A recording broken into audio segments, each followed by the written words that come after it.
Chapter 1. The day she chose my replacement. The investigators walked into the auditorium while my machine was still moving. For a second, I assumed they were part of building security. I was standing beneath the stage lights with more than 200 investors, engineers, reporters, and industry executives watching the most important demonstration of my life. Behind me, a six-axis industrial arm was moving through the final safety sequence of the Atlas motion kernel. Then one of the investigators looked directly at me. Han Joon-seo. My hand tightened around the presentation remote. Yes, we need you to step away from the system. That was when I noticed Choi Eun-ha standing near the side of the stage. My fiancée, my co-founder, the woman I had planned to marry. She wasn't confused. She wasn't asking what was happening. She already knew. 20 minutes earlier, she had stood behind a curtain and fixed the collar of my shirt. "You're nervous," she had said. "I spent 4 years building this. I'm allowed to be nervous." She smiled and rested her palm against my chest. "After tonight, everything changes." I thought she meant the company, maybe our wedding plans, maybe the larger laboratory she had been pushing me to approve. We had met as university students in 1995. I was the one who could disappear inside a control equation for 12 hours and forget to eat. Eun-ha was the person who could take my ugly prototype, explain it to a room full of people, and somehow make them believe they were looking at the future. We worked because we were different. At least, that was what I believed. By 2000, we had founded Asterion Robotics with Park Jae-min, an investor who understood finance better than either of us. I owned 36%. Eun-ha handled business development. Jae-min controlled finance. I controlled the engineering. Atlas was supposed to make all of us successful. The core idea was simple to explain and brutally difficult to build. An industrial motion control system capable of adapting to changing loads without sacrificing predictable safety behavior. During the demonstration, the robotic arm deliberately encountered an unexpected obstruction. Atlas stopped it. 17 milliseconds passed before the system initiated the programmed recovery sequence. Nobody in the audience cared about those 17 milliseconds. I did. Every engineer develops habits. Mine was checking everything twice. Before going on stage, I had checked that the hardware authentication token for my engineering account was still clipped to my key ring inside my pocket. That detail seemed meaningless when the investigators approached me. Later, it would become one of the most important facts of my life. Asterion's security director came onto the stage. He took my laptop. Then he asked for my access token. I stared at him. "Why?" The lead investigator answered. "Asterion intellectual property has been identified in materials associated with an overseas competitor." I almost laughed because the accusation made so little sense. "Then inspect the server logs." "We already have." That answer bothered me more than the accusation. I looked toward Eun-ha. "Call our attorney." She didn't move. Eun-ha. Her eyes dropped for half a second. That half-second changed something inside me. Jae-min stood behind her. He wasn't watching me. He was watching her. The investigator continued. "We're also examining a payment of 2.4 billion won connected to an entity called Northbridge Automation." "I've never heard of Northbridge Automation." "You're saying you had no relationship with them?" "I'm saying I don't know what that is." I looked back at Eun-ha. "Tell them." She finally stepped closer. Her face showed concern, but I knew her too well. I had watched her negotiate with hostile suppliers, angry investors, and men twice her age who assumed she was easy to intimidate. Eun-ha could control every muscle in her face when she needed to. This wasn't shock. It was performance. "I told them what I knew," she said quietly. "What does that mean?" She glanced toward the investigators. Joon-seo had been distracted lately. I stared at her. Distracted? Secretive. My throat tightened. The investigator asked, "Did Mr. Han ever discuss leaving Asterion?" Eun-ha hesitated just long enough to look reluctant. Then she said, "Yes." "No, I didn't." She continued without looking at me. "He talked about taking the technology somewhere he could control it completely." For several seconds, I couldn't understand what she had said. We had argued about commercialization. We had argued about production schedules and safety requirements. I had refused to rush Atlas into applications I considered unsafe. But I had never threatened to steal it. Eun-ha knew that. Look at me, I said. She didn't. That hurt more than the hand on my shoulder as the investigator guided me away from the stage. Employees stepped aside as I passed. Some looked terrified. Some looked disappointed. One of the junior engineers I had personally trained avoided my eyes. The large screen behind us still displayed the Atlas architecture diagram with my name at the bottom. Han Joon-seo, Chief System Architect. By the time I reached the exit, the screen had gone black. I looked over my shoulder. Eun-ha had moved. For one irrational second, I expected her to be running after me. Instead, she stood beside Jae-min. He leaned toward her and said something. She nodded. That image stayed with me longer than the handcuffs. Inside the police vehicle, I forced myself to think like an engineer. Evidence could be tested. Logs could be verified. Money could be traced. People could lie, but systems left records. Then I remembered something Eun-ha didn't know about. Years earlier, before Asterion became valuable, I had deposited copies of my original technical disclosures with Professor Oh Min-suk in Taejun. Not company presentations. Not polished patent summaries. The real development history. Prototype failures. Equations. Architecture revisions. My handwritten notebooks. The clean copy. I told myself I would retrieve it as soon as I was released. At 29 years old, I still believed this was an investigation. I hadn't understood yet that the woman I loved wasn't waiting for the truth to come out. She had already chosen the version of the truth that gave her my future. Chapter 2. The woman I loved buried me alive. I spent the first days after my arrest expecting someone to notice the obvious contradiction. I had my physical authentication token with me. The transaction supposedly carrying my credentials had happened through infrastructure I didn't recognize. Northbridge automation meant nothing to me. Surely somebody would check. They did. The records said I had done it anyway. That was when I understood the scale of what I was facing. Prosecutors produced server exports, showing my credentials accessing protected Atlas repositories. They showed financial records connecting a 2.4 billion won payment to a Singapore entity. They produced internal documents suggesting I had been negotiating ownership of Atlas behind the company's back. Asterion submitted development records too. Those were worse. I had written much of Atlas myself, but the records now presented it as a collective corporate project with my contribution reduced to one technical component among many. Dates had moved. Author fields had changed. Internal descriptions I remembered writing had been replaced. My lawyer asked if I could prove the records were altered. I can explain why they're wrong. That isn't the same thing. I hated him for saying it. He was right.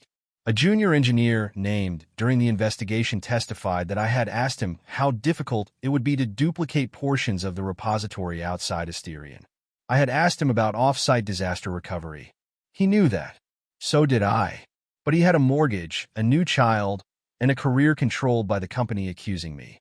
He never met my eyes in court. Eun-ha visited me once before the trial. She sat behind the glass, looking thinner than before. For the first few seconds, neither of us spoke. Then I asked the question that had been eating me alive. Is Jae-min threatening you? Her expression barely moved. Is somebody threatening your family? No. Then tell me what this is. She looked down.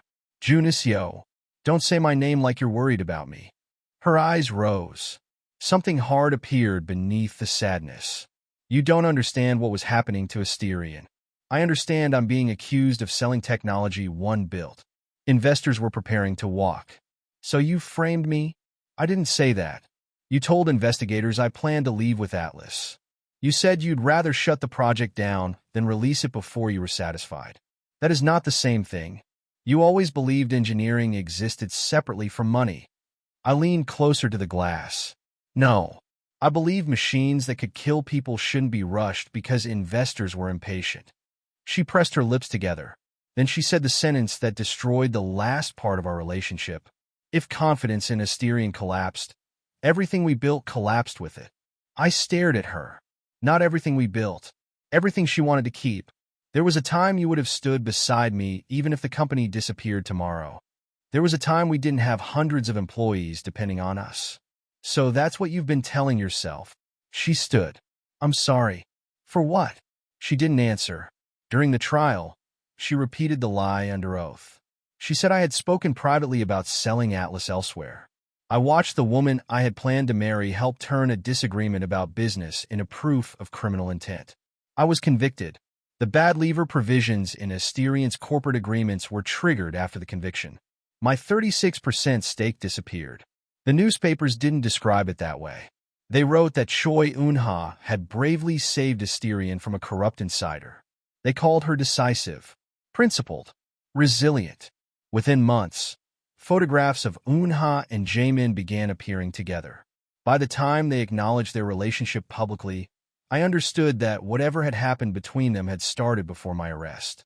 Prison made time strange. Days could feel endless while years disappeared.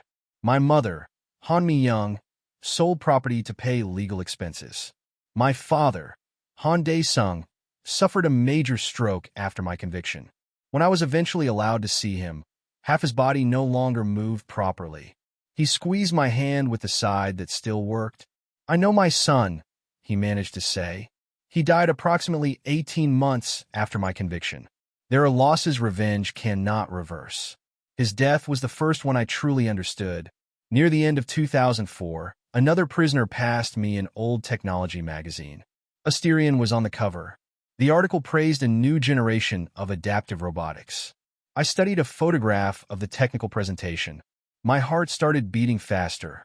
There it was, a control hierarchy, a recovery sequence, a structure I had designed late one night while Eun-ha slept across 2 chairs in our old university laboratory. They had taken Atlas, not just the company, not just my shares, my work. On November 18, 2004, a headache struck me so suddenly that I dropped to one knee. At first I thought I had been hit. Then the corridor tilted. Someone shouted. I remember the floor. I remember trying to speak. The last clear thought I had wasn't about Eun-ha. It wasn't even about revenge. It was about the official record. I couldn't stand the idea that Han Joon-seo would remain a thief forever. Then there was nothing. No light. No voice. No revelation. Just darkness. After that came pressure. Heat. Noise. I tried to move and couldn't understand why my arms felt wrong. A woman's exhausted voice said something close to me. "My baby." Someone else laughed softly. "He's healthy." I tried to open my eyes. The world was blurred shapes and light. The woman whispered a name. Si-woo. I couldn't speak. I couldn't sit up. I couldn't even hold my own head. But I remembered everything. Asterion. Atlas. My father. My mother. Jae-min. Eun-ha. Han Joon-seo had died on November 18, 2004. That same night, somehow, I had opened my eyes inside the newborn body of Kang Si-woo. I knew exactly who had destroyed my first life. The cruel part was that I would have to grow up before I could do anything about it. Chapter 3. I spent 20 years pretending to be less dangerous. Being reborn didn't make me powerful. For several years, it made me helpless. I had memories of engineering laboratories, courtrooms, prison corridors, and my father's funeral trapped inside a body that needed help holding a spoon. The easiest mistake would have been drawing attention to myself. So I didn't. I learned to behave like a child. Not perfectly. I probably seemed unusually quiet. But I never started solving differential equations in kindergarten or lecturing adults about control theory. Memory wasn't a magical database either. I remembered my first life the way anyone remembered a life. Some moments were sharp. Others blurred until something triggered them. I still had to relearn mathematics with a developing brain. I still had to study. I still had to understand technologies that hadn't existed when Joon-seo died.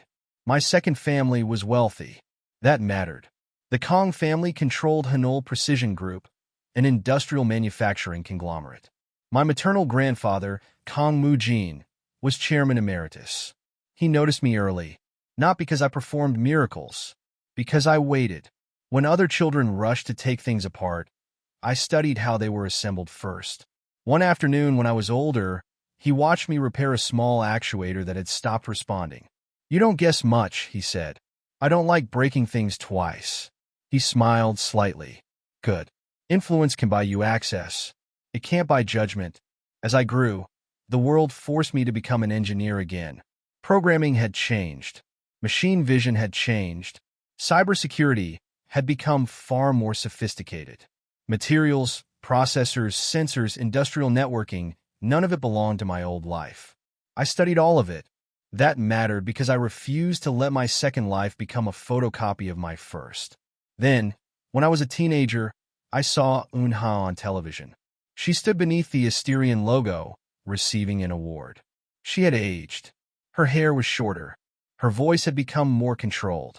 She spoke like somebody accustomed to entire rooms waiting for her approval. The interviewer asked what had made Asterion successful. "Trust," she said. My hand tightened around the remote. Technology changes. Markets change. But if people can't trust your leadership, nothing lasts. I nearly threw the remote through the television. Moojin was sitting several feet away. He saw my face. "You know her?" "No." The lie came too quickly. His eyes stayed on me. Later he said something I remembered for years. "If you ever enter a fight that matters, know three things first. Who owns the ground? Who owns the evidence? And where your exit is?" I asked, "What if you're right?" Being right doesn't answer any of those questions. That sounded painfully familiar. Han Joon-seo had been right. Han Joon-seo had still lost. At university, I started building systems that grew from ideas Atlas could never have supported. I knew its principles better than anyone alive, but I refused to simply recreate it. My early research focused on verifying safety behavior in adaptive autonomous machines. How could a manufacturer prove that a system remained within safe control boundaries after millions of possible state changes? The answer became Sentinel verification architecture. Not instantly, not through a flash of genius. It took failed models, rewritten code, long nights, patent disputes, certification meetings, and arguments with researchers smarter than I was in areas I hadn't mastered yet. I also refused a comfortable executive position inside Hanul Precision. Moojin thought I was stubborn. He approved anyway. Sovereign Dynamics began small. Then it stopped being small. By my early 20s, insurers, industrial customers, and safety organizations had begun paying serious attention to Sentinel. My name appeared in international engineering publications. People called me a prodigy. I disliked the word. They didn't know I had already spent one lifetime making expensive mistakes. In 2029, I watched Eun-ha receive another major technology award. Asterion's newest robotics platform still carried ideas descended from Atlas. This time, I didn't feel the same helpless rage I had felt as a teenager. I watched her accept the applause and thought about Moojin's three questions. Ground, evidence, exit. I still didn't own all three. So I waited. Months later, an industry risk report appeared on my desk. One section covered autonomous heavy robotics manufacturers whose upcoming products were unlikely to satisfy major certification requirements without outside safety validation architecture. Asterion Robotics was near the top of the list. I read the company's name twice. Then I closed the report. For 25 years, I had lived with the knowledge that Eun-ha had taken something from me.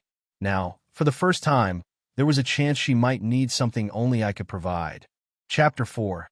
25 years later, she knocked on my door. The request arrived in January 2030. Seo Nari, Sovereign Dynamics General Counsel and Chief Compliance Officer, walked into my office with a tablet and placed it in front of me. Asterion wants a Sentinel licensing discussion. I read the message without touching it. Nari had worked in financial crimes prosecution before joining Sovereign. She had a habit of treating excitement as a warning sign. "They're under time pressure," she continued. "Their next autonomous logistics platform is tied to a major commercial contract. Without accelerated certification, they could lose at least a full product cycle. How badly do they need us? Badly enough that they asked for a meeting instead of sending procurement people." I pulled Asterion's latest ownership structure. Eun-ha still exercised control. Jaemin, now executive chairman, remained beside her. I felt less satisfaction than I expected. Mostly, I felt tired. 25 years had passed since I had last seen Eun-ha in person. When she entered our conference room 3 days later, I understood why memory could be dangerous.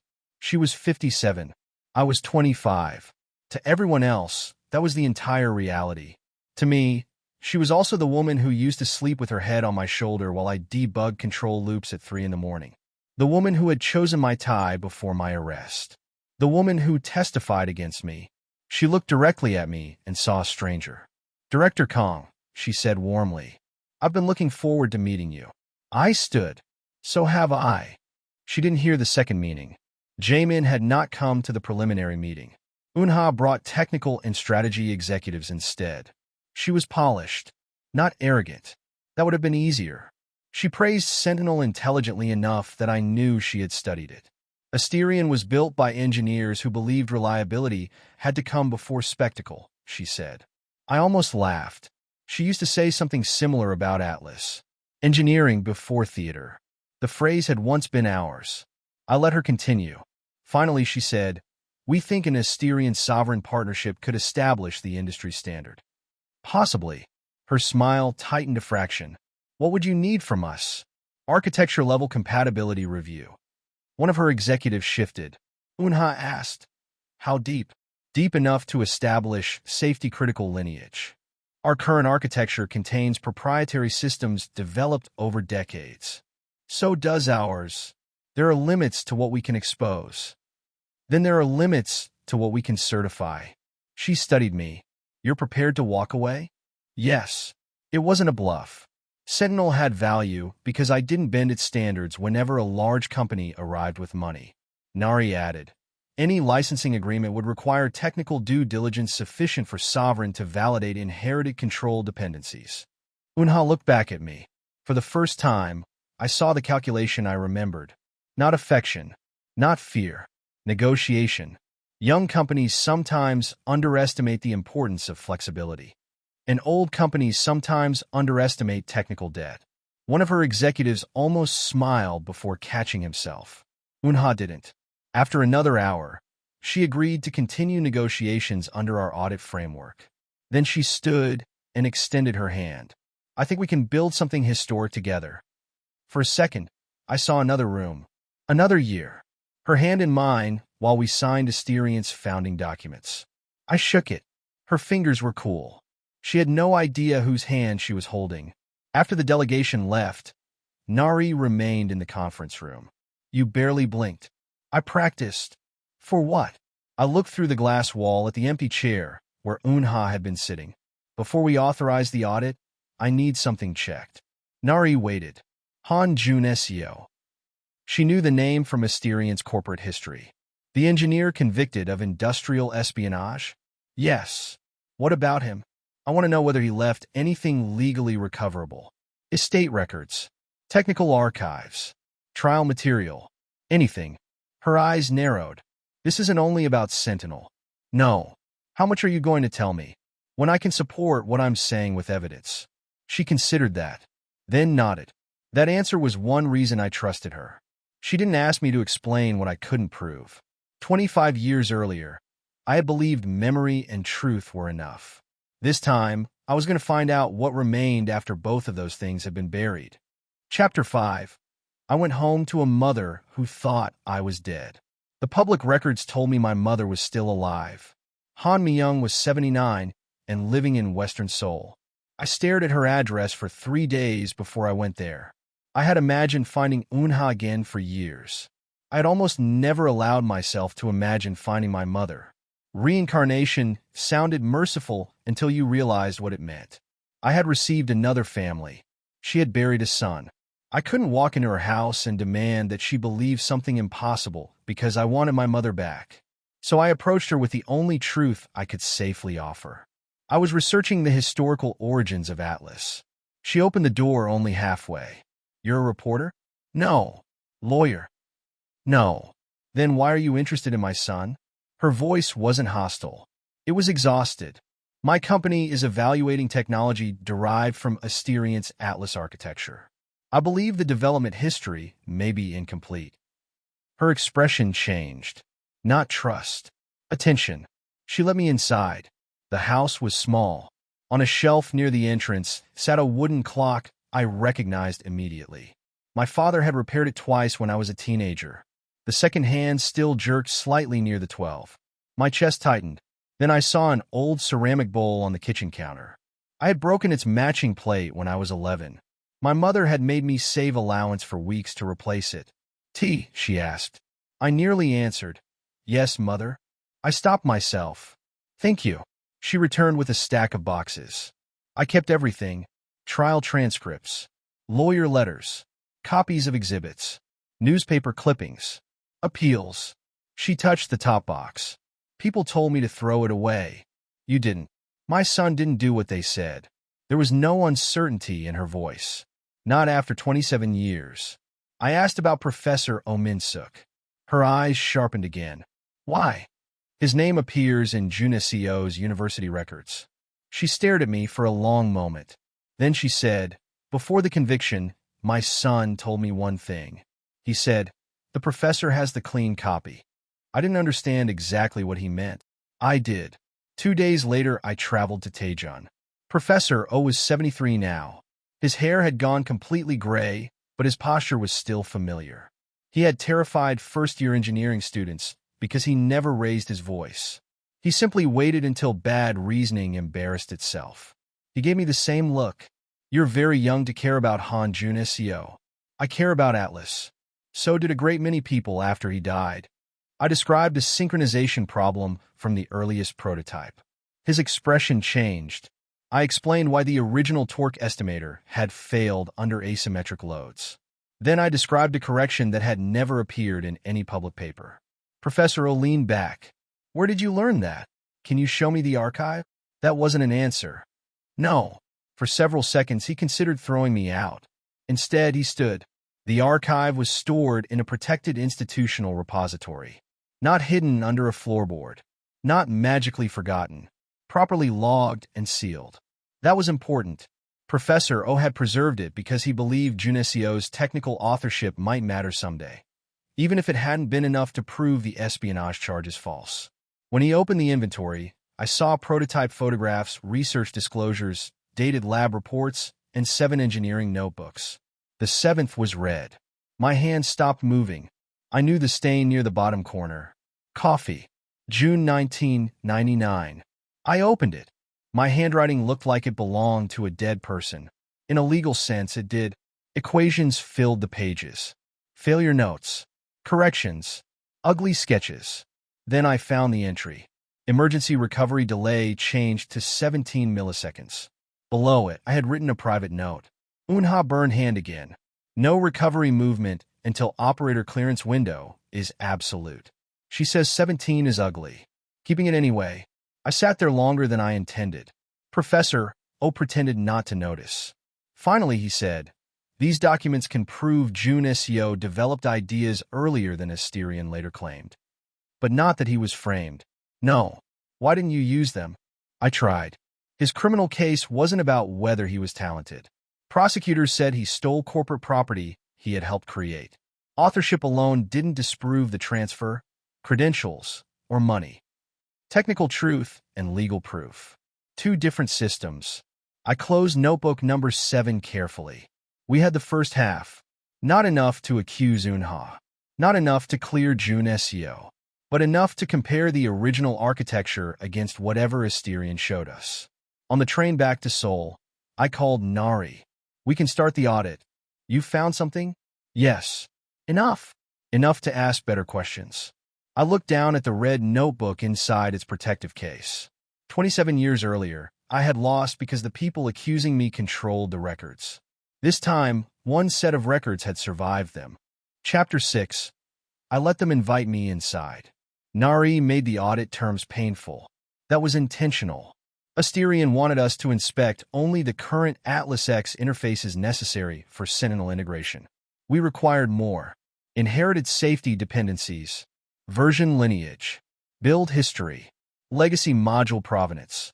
The Asterion lawyers complained that no normal vendor demanded that level of access. Nari answered, "Sovereign isn't certifying a normal office application. Your machines move several tons around human beings." I added, "If a safety-critical behavior originates in a legacy component, I need to know what changed and what didn't." Asterion finally agreed. Everything we accessed was authorized. No stolen passwords. No midnight intrusion. No secret hacking. If I was going to clear Joon-seo's name, I wouldn't build the case on another crime. The first time I entered Asterion's engineering division, I felt strangely disconnected. The building was newer. The laboratories were cleaner. Most of the engineers were too young to remember me. To them, Han Joon-seo was a historical footnote attached to an old corporate scandal. We began with Atlas X. Within an hour, I recognized pieces of myself. Not literal code. Software changed too much for that. But architecture leaves fingerprints. Decision trees. Timing assumptions. Error handling patterns. One of Sovereign's binary analysis tools flagged a recurring structure. I leaned toward the screen. There it was. HJS 31. The name had never been official. In my first life, I had built a primitive custom compiler workflow during Atlas development. It produced a tiny, unnecessary binary organization pattern under certain conditions. I had intended to fix it. Then larger problems kept appearing. The signature survived. A young Asterion engineer asked, "Is that bad?" "No." "What is it?" "Oh." Their internal documentation claimed the relevant Atlas X module descended from a control component created after my conviction. That was impossible. Notebook number 7 contained the earlier structural design. The compiler's signature reinforced it. I requested historical build records. Asterion's archive manager returned with an uncomfortable expression. Some material from that period was lost during migration. Which migration? Multiple migrations. Nari asked for the exact dates and destruction policies. The answers grew less specific. That evening, we compared their present version history against exhibits Mi Young had preserved from my trial. Dates didn't line up. Module names appeared years before Asterion's current records said they existed. Then we found something less dramatic, but more useful. A vendor invoice from an old record storage contractor. Backup cartridges. Physical archive retention. If Asterion had really lost all historical media during digital migrations, why had it paid an outside company to store backups? The next afternoon, Park Jae-min arrived. He was 58 now. Older, heavier, more careful. I remembered him at 31, leaning over spreadsheets while Eun-ha and I argued about engineering expenses. He sat across from me with the confidence of a man who had spent decades surviving boards and investigations. "Director Kang, you're making a straightforward commercial arrangement unnecessarily complicated. Certification tends to be complicated. We're prepared to make Sovereign a very generous offer." He placed a revised figure in front of me. It was generous, enough that a younger version of Sovereign might have celebrated for weeks. "I appreciate it. Then let's stop excavating archaeology." I looked at him. Archaeology? 25-year-old build histories. People who are dead. Systems nobody runs anymore. The systems are still inside Atlas X. Fragments. Then proving their lineage should be easy. His smile disappeared. "You're a talented engineer. Don't become a difficult businessman." I remembered the junior engineer who testified against me. I remembered my mother selling property. I remembered Jae-min's eyes watching Eun-ha while investigators took me away. I'll try to survive the risk. We didn't accept his offer.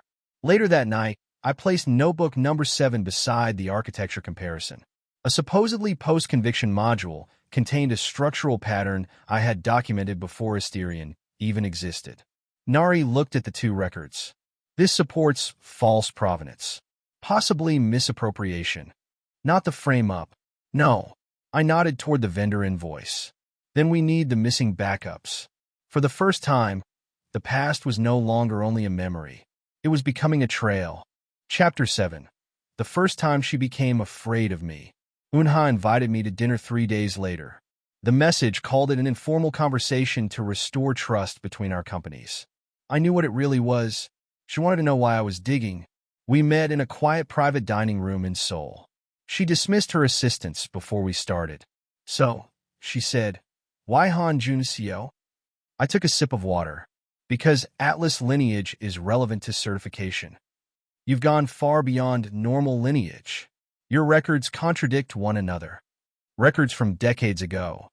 Machines don't care how old a design assumption is." She studied me. Then she leaned back.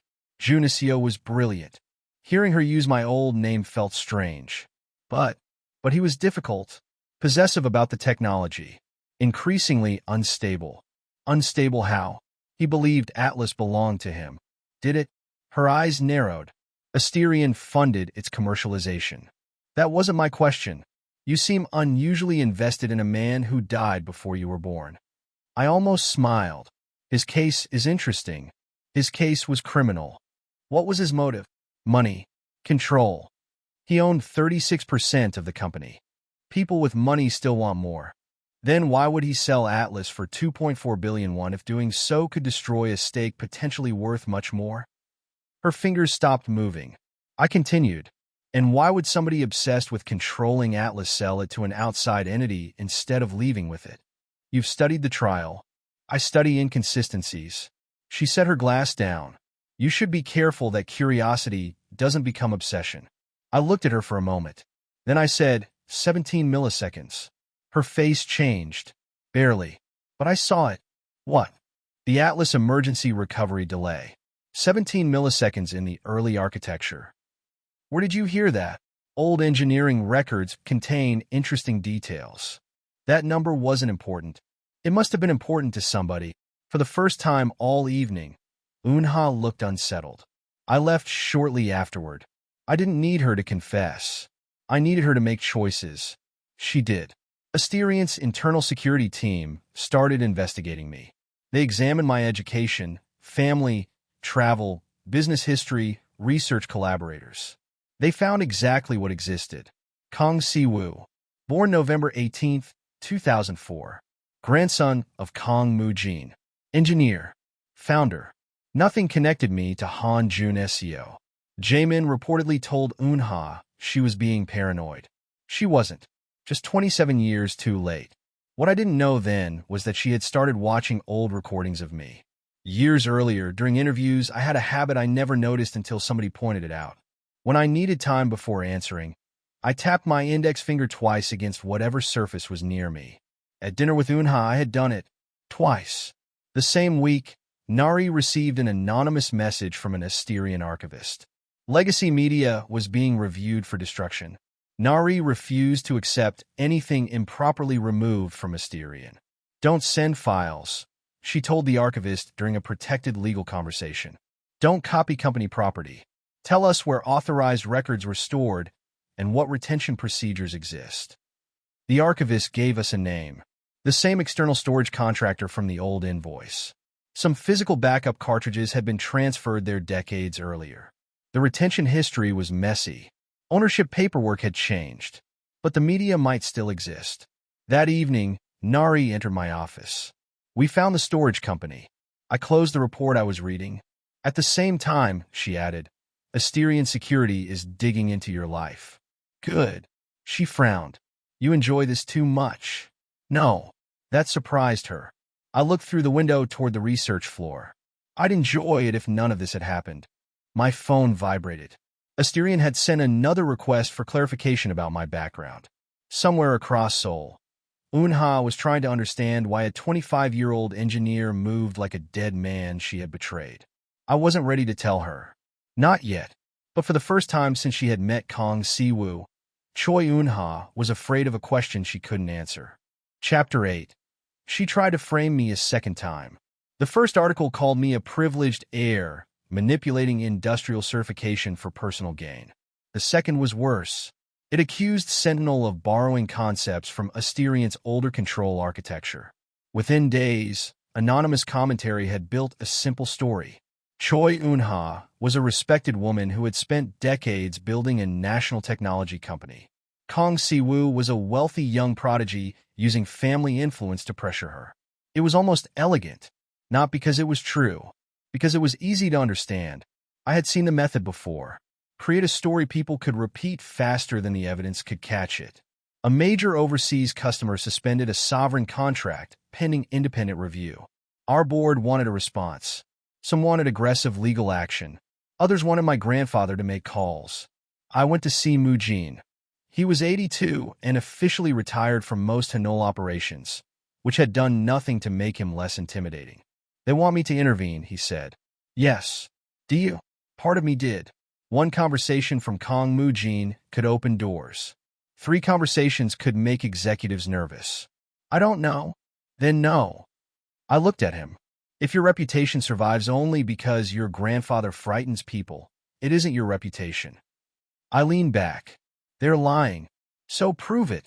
27 years earlier, I would have hated that answer. Now I understood it. Sovereign agreed to an independent technical review. We released patent timelines and development records demonstrating that Sentinel had been built independently. We did not release Professor O's archive. We did not leak Asterion's inconsistencies. We kept the legal and technical tracks separate. Nari traced the first plagiarism allegation through a consultancy that had financial links to Asterion. Useful. Not enough by itself. Then Asterion approached us privately. The offer was simple. A broad cross-license. Excellent commercial terms. Both companies would stop disputing technology history. Historical review would end. I read the proposal twice. They're asking me to stop looking. Nari nodded. Inexpensive language. It was the same strategy Unha had used in my first life. Pressure first, then offer a path out if I surrendered what mattered. This time I could afford not to. The storage company confirmed that some Asterion backup cartridges had survived. They hadn't survived because destiny protected them. They survived because decades earlier, a destruction authorization had been incomplete and nobody wanted legal responsibility for disposing of disputed corporate media. Nari immediately coordinated preservation orders through proper counsel. Once the material was identified as potentially relevant to active commercial and legal disputes, destroying it became much more dangerous. Unha learned the cartridges existed. She ordered an Asterion executive to classify them as obsolete material unrelated to current operations and authorize disposal. The executive refused. Not forever. Just without written authority. Unha sent it. That mistake belonged entirely to her. Nari showed me the preserved instruction in her office. It carried the date, the reference to legacy technical media, and Unha's authorization. The chain of custody had been documented. I read it once. Then again. In my first life, proving what Unha had done depended on reconstructing choices made behind closed doors. Now she had made a new one in writing. Nari watched me. Don't get excited. I'm not. You look excited. I look awake. This doesn't prove the 2002 frame-up. I know. It may support obstruction or destruction of evidence issues depending on exactly what she knew and when. I know. And we do not exaggerate it. I placed the document back on her desk. Stop treating this as a licensing dispute. She was quiet. I continued. Prepare the petition. For Han Joon-seo? Yes. The old humiliation hadn't disappeared. Sovereign had lost a real contract temporarily. My reputation had taken damage.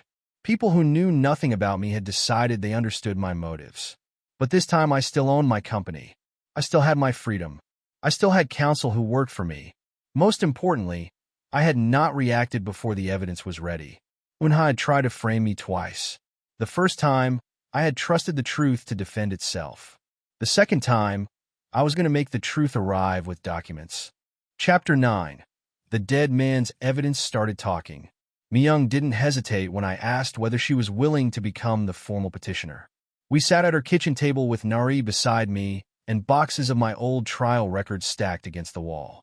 There is new evidence, I told her. Enough to argue that your son's conviction was unsafe. She looked at me. Will it clear his name? I can't promise the outcome. That wasn't my question.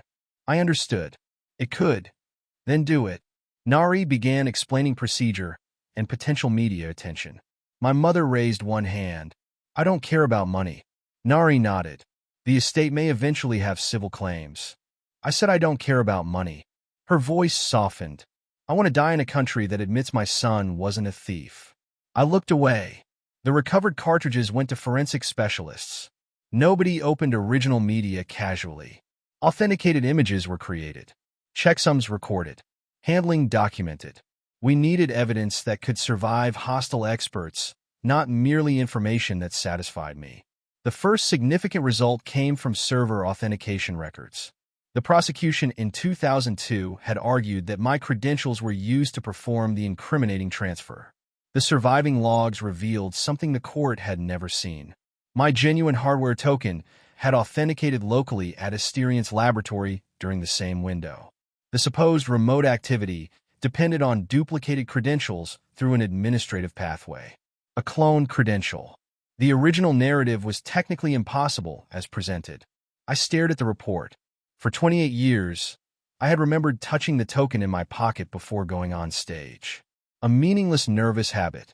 Now the system remembered too. The financial analysis came next. Northbridge automation led through layers of nominee entities and old accounts. The full structure took weeks to reconstruct. Eventually, one route connected to a nominee with historical business ties to Jaemin. Not a neat line saying Park Jaemin framed Han Joon-seo. Real evidence rarely arrives that politely, but the pattern was getting harder to explain away. Then Nari found the correspondence.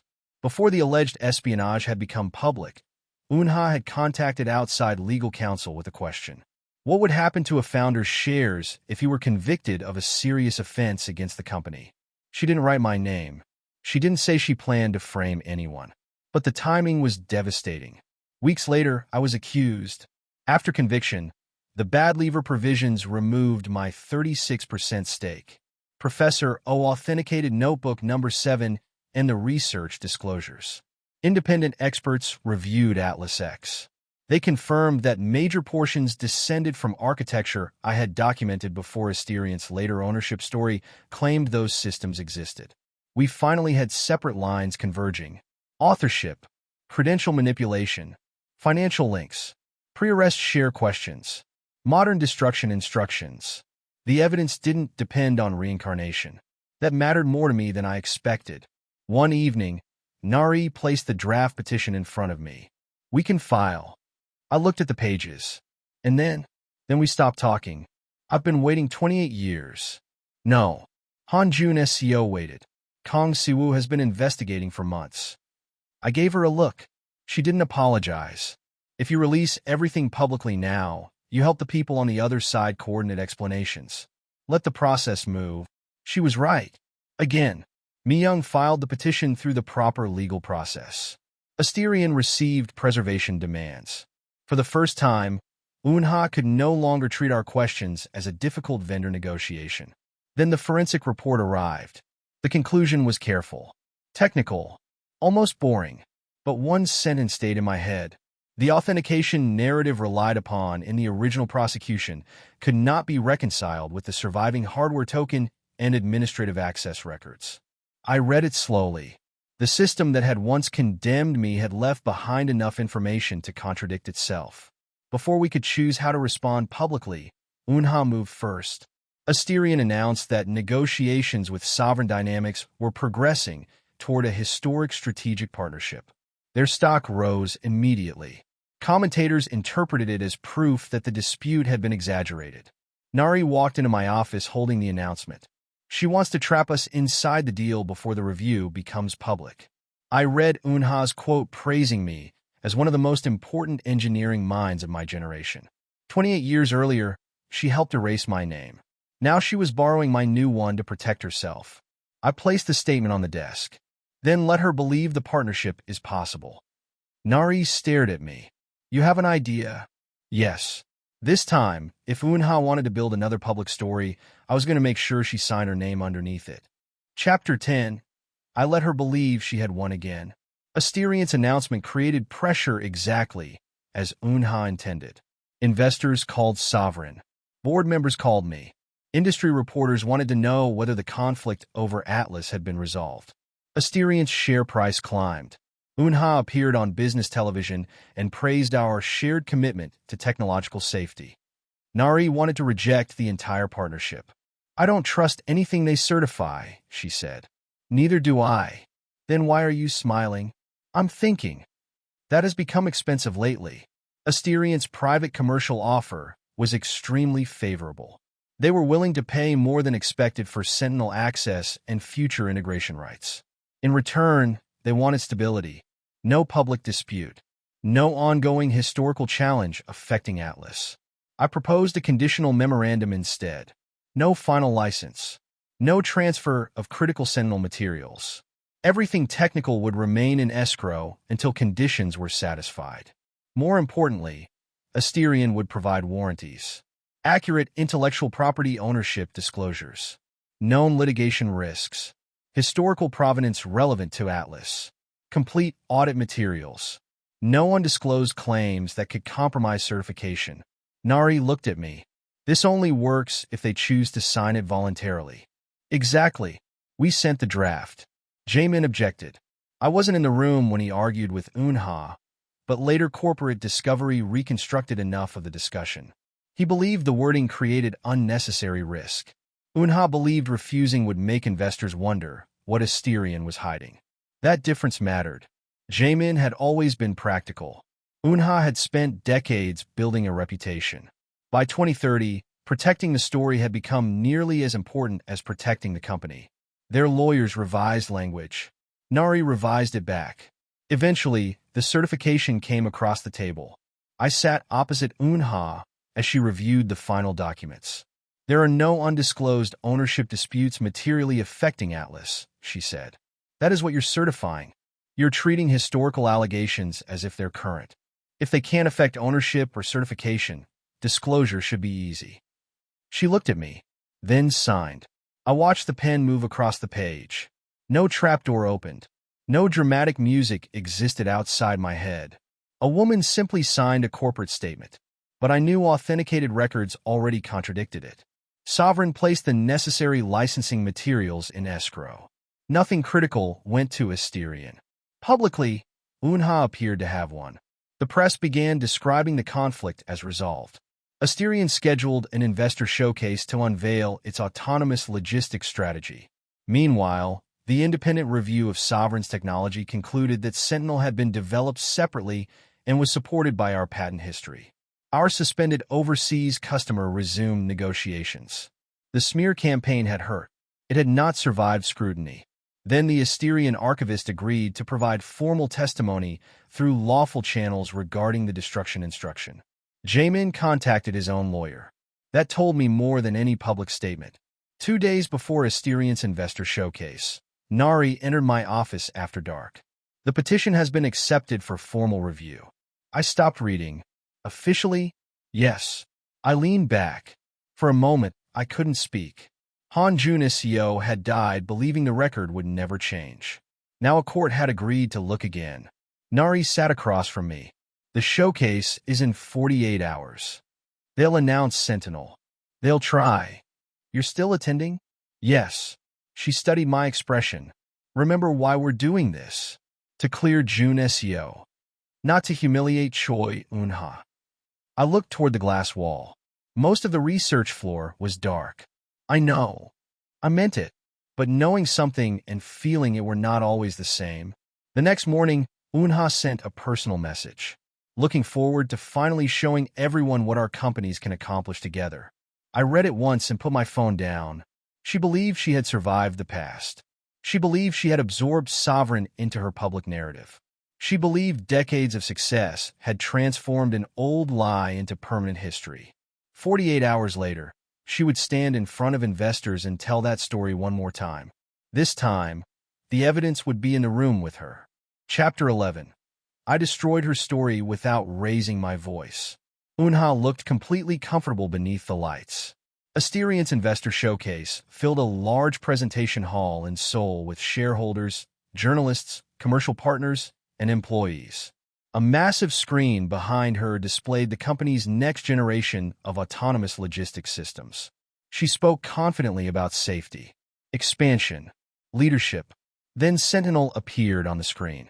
Sovereign Dynamics verification technology, she said, will form a critical part of Asterion's next-generation certification strategy. Applause followed. I sat in the front section beside Nari. She didn't look at me. Don't improvise, she whispered. I never improvise. That is absolutely untrue. Unha invited me onto the stage. I walked up. She smiled. We're proud to be building this future together. I accepted the microphone. Our companies have signed a conditional memorandum. A small pause passed through the audience. Unha turned slightly toward me. Yes.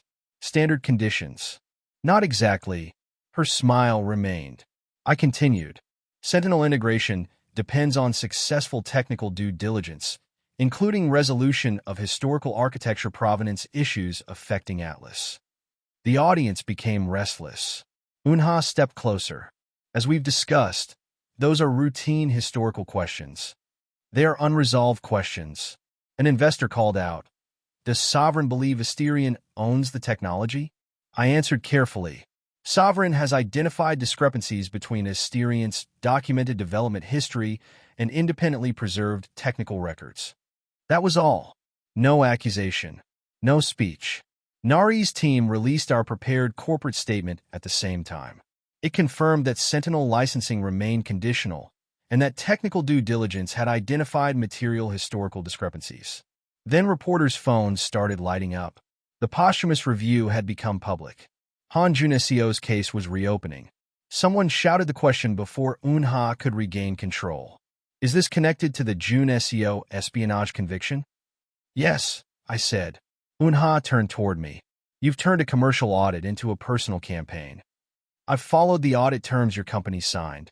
You're trying to retry a criminal case on an investor stage." "No. The court is reviewing the criminal case." That distinction hurt her. Because it was true. I explained only what independent findings supported. Atlas X contained structural lineage traceable to designs documented before Asterion's current provenance records claimed those systems existed. The HJS-31 binary pattern supported that lineage. Court materials now contained authentication evidence showing that Joon-seo's genuine hardware token was in use locally while the prosecution had attributed other activity to the same identity elsewhere. Reporters started speaking over one another. Unha's composure slipped. "This is speculation dressed as engineering." Nari looked at me from the floor. I knew the next line had to remain precise. If Asterion believes the historical record is accurate, then I would welcome an explanation for why legacy evidence relevant to an active audit was ordered destroyed. Unha stared at me. A reporter shouted, "Destroyed by whom?" I didn't answer. I didn't need to. The written authorization had become part of proper legal filings. Within minutes, reporters had it. Choi Unha. Her name. Her instruction. The board representatives near the stage began speaking urgently among themselves. An executive approached Unha and whispered something. She shook her head. Another came forward. The planned Sentinel announcement was suspended. Trading volatility controls were triggered as Asterion's share price reacted. Jamin stood near the side of the hall. For one moment our eyes met. Then he left without speaking to Unha. That may have been the instant she understood he was going to save himself. Corporate Counsel announced that all remaining historical records would be preserved pending review. Regulators requested information. The showcase had become something Unha could no longer manage through presentation skills. She turned toward me. "This is revenge." There it was. Not engineering. Not history. Not evidence. Me. I held her gaze. "If the evidence is false, challenge it." Her jaw tightened. "Why do you care this much about a dead criminal?" A voice from the press section answered before I could. "Ms. Choi." A reporter stood with his phone raised. "Records show Han Joon-seo owned 36% of Asterion before his conviction. Newly disclosed correspondence indicates you asked legal counsel about the effect of a founder's criminal conviction on share ownership before the alleged espionage became public." Unha's face went still. The reporter continued. "Did you know before Mr. Han's arrest that a conviction would allow Asterion to seize his stake?" For decades, Unha had answers. That was one of her greatest talents. She could walk into hostile rooms and reorganize reality with language. This time she opened her mouth and nothing came out. I expected satisfaction. Instead, I remembered her at 21, asleep beside a half-built prototype because she refused to go home without me. The sadness surprised me. Later, after the hall had emptied, my phone vibrated. A message from Unha. "We need to meet alone." A second message followed. "I understand now. Your interest in Joon-seo was never professional." I stared at the screen for several seconds. She still didn't understand everything, but she was finally close enough to hear it. Chapter 12. Then I told her who I used to be. Nari objected to the private meeting. Not because she thought Unha was physically dangerous. Because desperate executives created legal problems. We already have the evidence protected, I said. You're not recording a confession. No. You're not offering anything. No. You're not threatening her. I know how meetings work, Nari. With normal people, maybe. I accepted Eunha's request. We met after business hours inside an Asterion conference room. The building felt different without the usual executive traffic. Eunha sat near the window. She looked older than she had on stage. Not physically, just tired. Did Han Mi-young hire you? No. Professor O? No. Then explain it. I remained standing for a moment before sitting opposite her. You were burned in 1999. Her face changed. What? Prototype 4. The recovery cycle re-engaged too quickly. Your right palm was against the fixture when it shifted. She stared at me. I changed the recovery window to 17 milliseconds after that. You read the notebook? Yes. Relief appeared briefly in her eyes. Professor O's archive gave her an explanation. So I continued. While I bandaged your hand, you said, if you make the machine as stubborn as you are, nobody will ever buy it. She stopped breathing for a second. That sentence wasn't in notebook number 7. She looked toward the door, then back at me. Professor O wasn't there. She said nothing. I told her about a rainy evening during university when we had hidden inside an unfinished laboratory because neither of us had enough money for a taxi. I told her what she had written on the back of my notebook. One day we'll build something nobody can take away from us.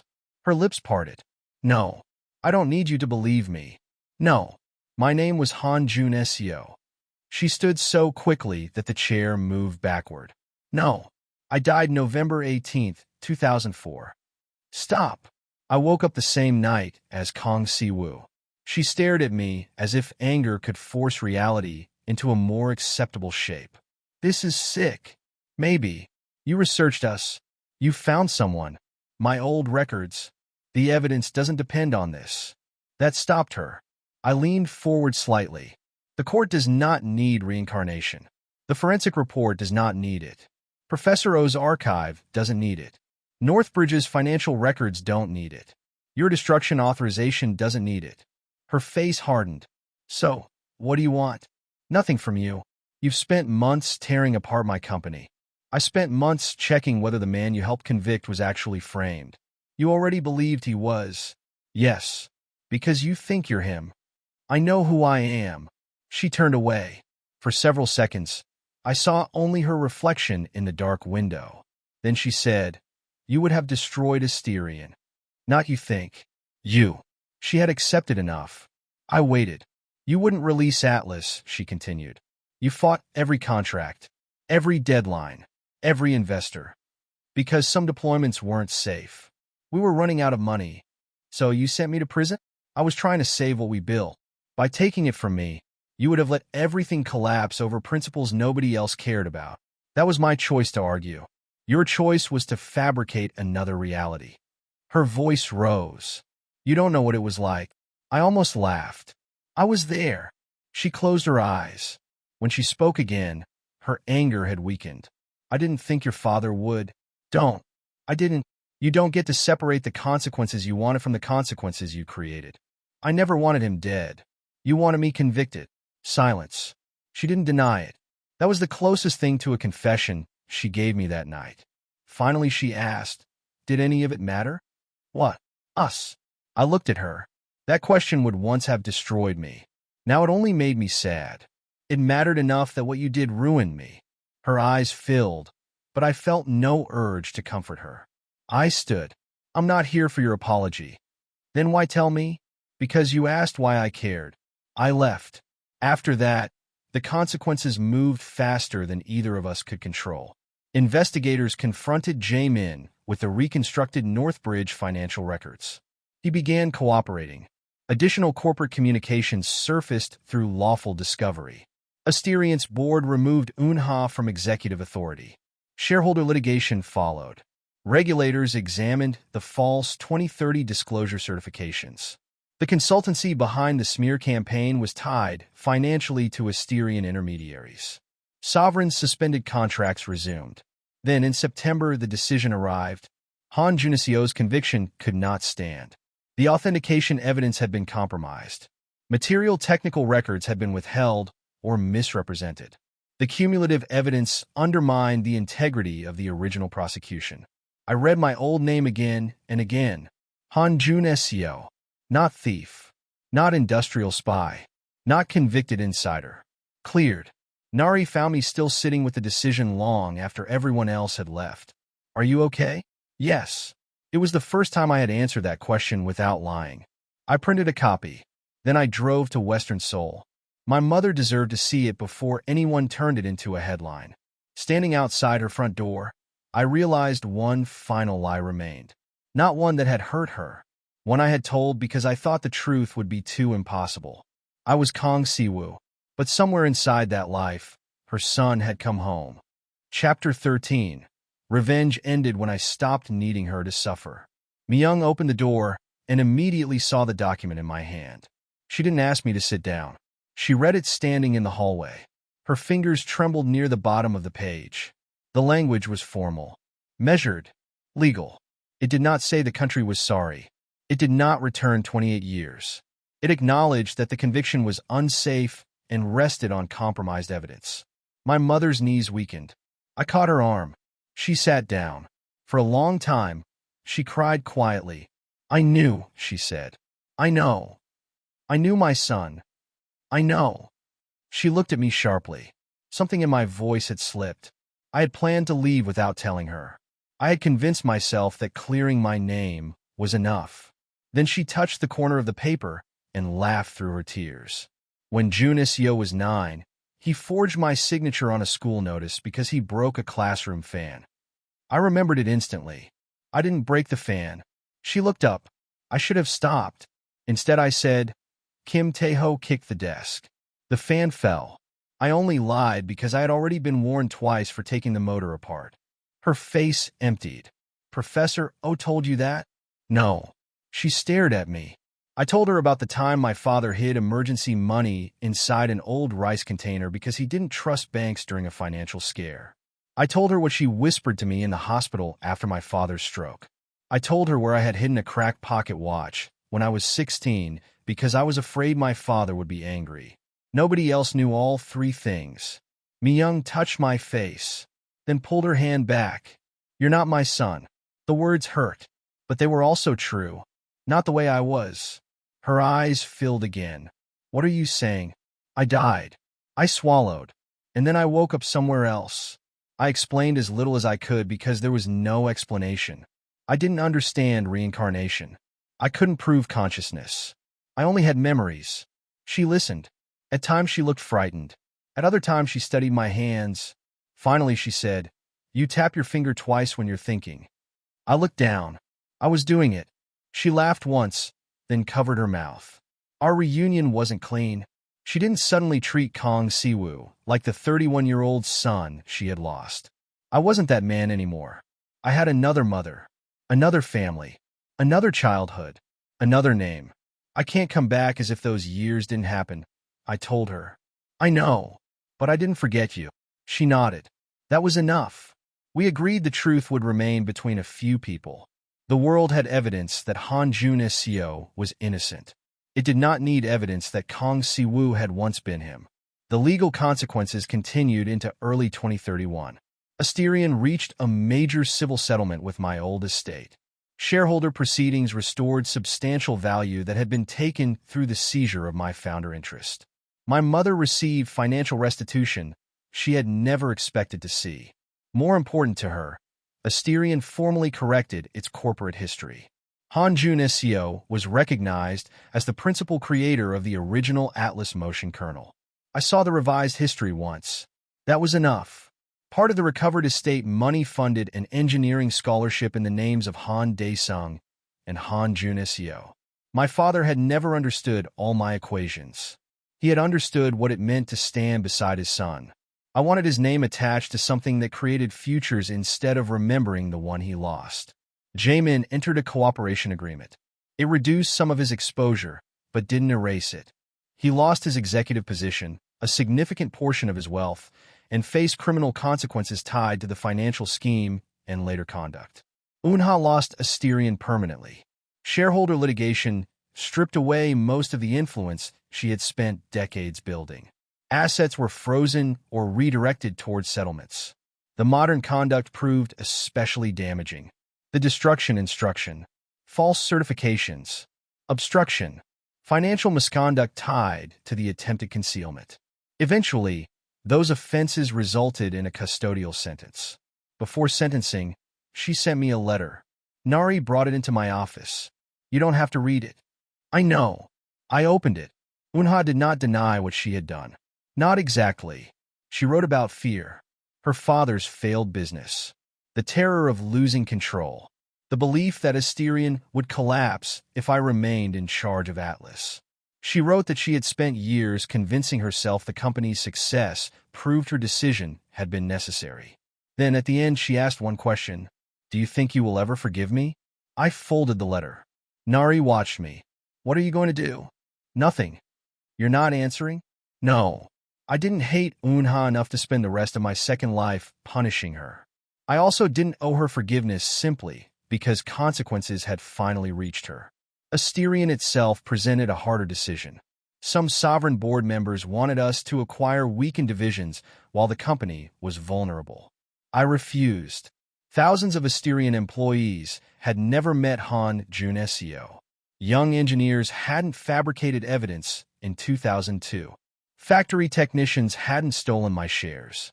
Their families did not deserve punishment because senior leadership had committed crimes before some of them were born. After governance reforms removed Unha's control and independent oversight was established, Sovereign agreed to a limited Sentinel safety license. Not ownership, not a merger, a controlled commercial arrangement. Mujin called me after the decision became public. "So you saved them." "I protected people who weren't involved." "Same difference to the market. You disapprove?" "No." He was quiet. Then he said, "You finally stopped fighting like an injured man." I didn't answer immediately. I tapped my finger twice against the desk. He noticed. "You still do that?" "Apparently." A few weeks later, Mi-young and I visited my father's grave.